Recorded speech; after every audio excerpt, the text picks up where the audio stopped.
और चंद्रबाबू नायडू, नीतीश कुमार, चिराग पासवान और जयंत चौधरी, याद रखो, हम कभी भी तुम्हारी इस चीज को माफ नहीं करेंगे। तुम हमारी शरीयत पर हमला जो करने की इजाजत बीजेपी को दे रहे हो, अगर ये चार बोल दे कि बिल नहीं लाना चाहिए तो बिल नहीं आएगा, मगर तुम बीजेपी को इजाजत दे रहे हो हमारी मस्जिदों को, वक्फ को खत्म करने का, उनकी तारीफ करके। लेकिन सुप्रीम कोर्ट से भी अब हमें बहुत ज्यादा उम्मीदें नहीं रही। अगर वहां पर अच्छे ईमानदार अगर जज बैठे हैं और वो सुन रहे हैं तो इंसाफ की उम्मीद है। अगर वो जज बैठा है जो रिटायरमेंट के बाद जिसे NHRC, national human rights commission का चेयरमैन बनना है, या उसे राज्यसभा की सीट चाहिए, तो इंसाफ वहां पे भी नहीं मिलने वाला है। और अभी मोदी जी के कार्यकाल के अंदर ऐसे बहुत सारे सुप्रीम कोर्ट के जजेस हैं जो रिटायरमेंट होते ही मोदी जी के पास जाके बैठ जा रहे हैं, अच्छी अच्छी पोस्ट ले रहे हैं और अपना काम चला रहे हैं। चंद्रबाबू नायडू साहब है, जेडीयू के नीतीश कुमार साहब है, उन्होंने आज डर और खौफ में मोदी जी का साथ तो दे दिया, लेकिन 4 महीने के बाद उनको इलेक्शन के अंदर जाना है, वहां पे वो क्या सूरत लेकर जाने वाले हैं, ये भी है तो एक सवाल रहेगा। अजीत पवार भी नरेंद्र मोदी साहब के गोद में जाकर बैठ गए हैं। ये वही अजीत पवार है जो कहते हैं कि मुसलमानों को मैं कुछ होने नहीं दूंगा करके, मुसलमानों की रक्षा मैं करूंगा करके। तो अजीत पवार सड़क के ऊपर तुम कुछ और कहेंगे और वहां पर जाकर कुछ और बात करेंगे, किसके साथ हाथ में हाथ मिला देंगे करके उसमें।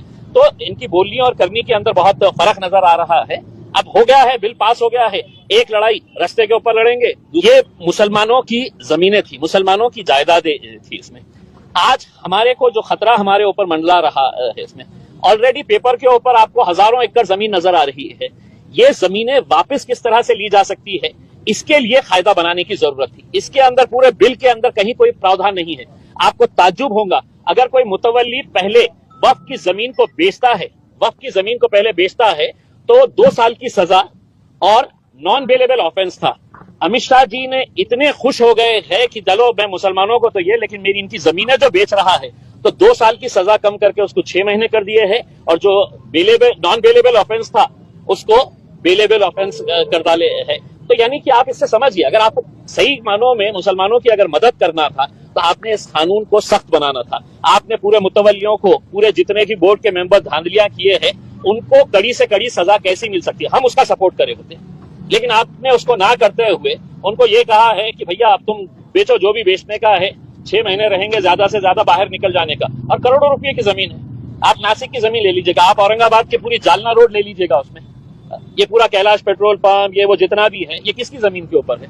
नारेगांव के अंदर 80 एकड़ जमीन है, पूरी की पूरी जमीन है, तो आपने विवादास्पद कर दिया है। अब कलेक्टर साहब बैठेंगे और बोलेंगे कि नहीं ये सरकारी जमीन है करके, और कलेक्टर साहब कैसा बोलेंगे? या तो देवेंद्र फडणवीस फोन करेंगे। एआईएमआईएम के पूर्व सांसद इम्तियाज जलील की ये वीडियो काफी तेजी के साथ वायरल हो रही है, जिस वीडियो के अंदर इम्तियाज जलील सुप्रीम कोर्ट के दरवाजा खटखटाने की बात कर रहे हैं। जिस तरह से वक्फ बोर्ड संशोधन कानून पास होने के बाद पूरे देश में खलबली मची हुई है, पूरे देश के अंदर एक अलग हड़कंप देखने को मिल रहा है। वहीं पर एआईएमआईएम के राष्ट्रीय अध्यक्ष असदुद्दीन अवैसी पार्लियामेंट से लेकर, सदन से लेकर सड़क तक बोले, उसके बाद जो है याचिका सुप्रीम कोर्ट के अंदर एआईएमआईएम की तरफ से डाले गए हैं। वहीं पर सांसद डॉक्टर मोहम्मद जावेद की तरफ से भी याचिका डाले गए हैं। इसी तरह से कई याचिकाएं डाली गई हैं जहां पर सुप्रीम कोर्ट का दरवाज़ा खटखटाने की बात कही गई है, क्योंकि इससे पहले जिस तरह से कृषि कानून पास किया गया था, उसके बाद किसानों ने जिस तरह से धरना दिया और 700 किसान जो शहीद हुए, उसके बाद सरकार को घुटना टेकना पड़ा, फिर उसके बाद वो बिल वापस लेना पड़ा।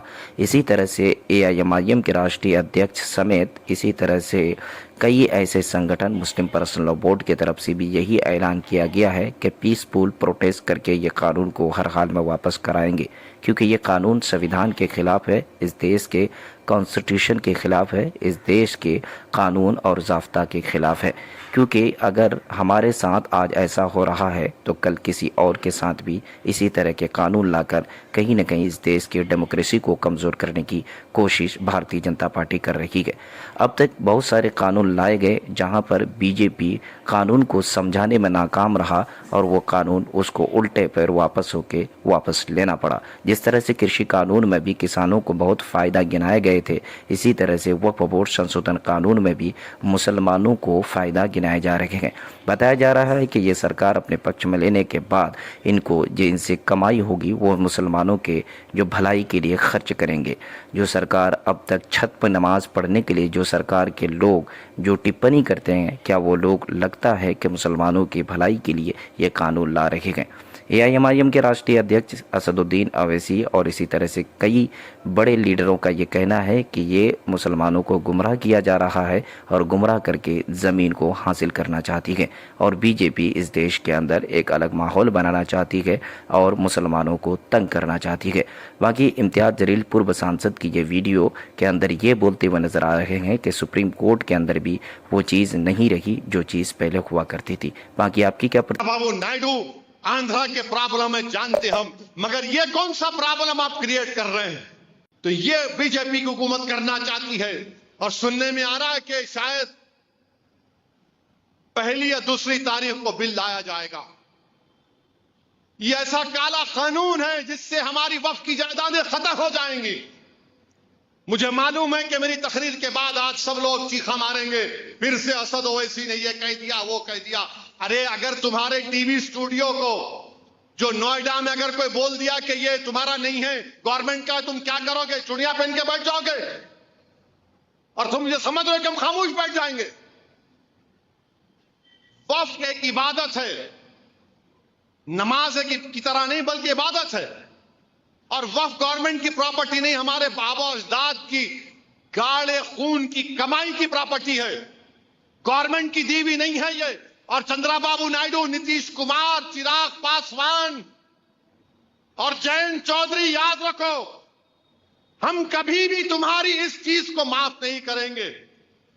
तुम हमारी शरीयत पर हमला जो करने की इजाजत बीजेपी को दे रहे हो, अगर ये चार बोल दे कि बिल नहीं लाना चाहिए तो बिल नहीं आएगा, मगर तुम बीजेपी को इजाजत दे रहे हो हमारी मस्जिदों को, वक्फ को खत्म करने का, उनकी तायीद करके।